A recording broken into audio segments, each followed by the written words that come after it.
Hai, salvă băieți și bine v-am regăsit la primul episod după acest canal. Eu sunt Froze. Bine v-am regăsit pe un video destul de mișto, pot să spun. Astăzi facem prezentarea serverului Discord a comunității, mai scurt. Freeze Community este comunitatea canalului, să spunem. Asta e și titlul, deci cam așa e. Ăsta va fi Verify pe care voi veți vedea când veți intra pe comunitate. Apropo, linkul de la serverul acesta de Discord îl găsiți în descriere, alături de un Instagram și dați acolo un follow și un subscribe și un like să fie totul bine. După Verify voi veți avea acces la Join Left, să vedeți cine intră, cine iese, anunțuri, nu puteți scrie doar să vă uitați pentru că n-are rost. Veți vedea chat-ul, după veți avea canalele de voice, unde este muzică. Aici stați la o discuție dacă vreți. Aici sunt o parte de jocuri. MTA 5M, GTA 5, Fortnite, LOL, CSGO, vom adăuga și SAMP, pentru că comunitatea asta este destul de veche. Și dacă vreți mai ușor ca și nu vă merge linkul în descriere, deși nu cred că nu o să vă meargă pentru că îl pun definitiv, puteți să îmi dați mesaj, o cerere și un mesaj în privat și eu vă voi da invite, îmi spuneți că veniți după YouTube și eu vă voi invita automat pe server. O să facem o mică investiție, putem să spunem așa, în Bihud, în vreo, nu știu, să spunem 2, 3, 4 zile. Vom băga vreo 5 euro să avem 250 de premium points-uri, pentru că în clan este 300 de premium points-uri și noi am cumpărat cu un KKK 600, am cumpărat un voucher de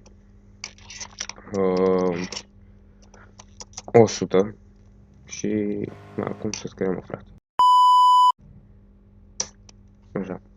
Un voucher de 100 de premium points-uri și o să-l dezarhivăm, dacă vreți să-i spunem așa, automat după ce luăm și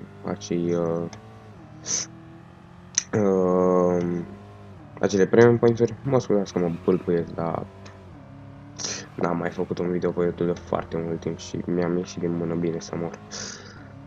Apropo, ăsta este un canal nou de YouTube, am un nume nou, unii mă cunosc după voce, dacă mă recunosc, dacă nu, nu o să-mi dau identitatea trecută pentru că nu are niciun rost. Asta e un canal destinat pentru tot felul de chestii, tutoriale pe SAM, tutoriale pe Google, reacționări, tot felul de chestii. Aici băieți și-au aliniat bolizii, să zicem așa. Noi ne-am vândut Infernusul pentru a avea acei 100 de premium points-uri. Să dăm un quick puțin să vă arăt și contul pe care o să-l avem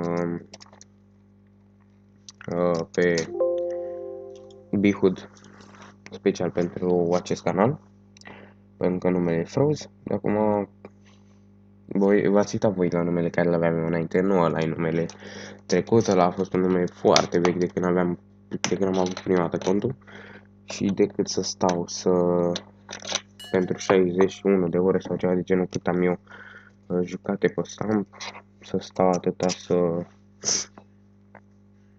să petrec atâta timp din nou, pot să o fac și să stau să dau 200 de premium points-uri pe un 5 de aim, pentru asta nu prea se merită, așa că foarte frumos vom schimba un cont, o să fac câteva ore și pe contul ăsta ca să pot să iau și level și ne vom transfera foarte frumos toată averea, toate mașinile, tot aici, pentru că aici vom continua de acum încolo să filmăm, pe contul ăsta vom filma, pe contul ăsta vom face cap tot. Scuzați și lagul pe care l-am și tot felul de chestii, asta e, încercăm să facem și noi YouTube pe un low budget, să spun așa. și am lăsat Discord-ul deschis, din păcate. Eu vă mulțumesc că ați vizionat acest clip. Ne revedem data viitoare la un nou clip în care cel puțin va fi de Samp, tot pe contul ăsta. Cred că de acum nu o să mai postăm intro-uri sau chestii de genul după contul celălalt, pentru că până data viitoare sigur voi face un level cât să-mi dau și eu averea. Deci noi ne revedem data viitoare, nu uitați să dați un like, un subscribe și eu v-am pupat.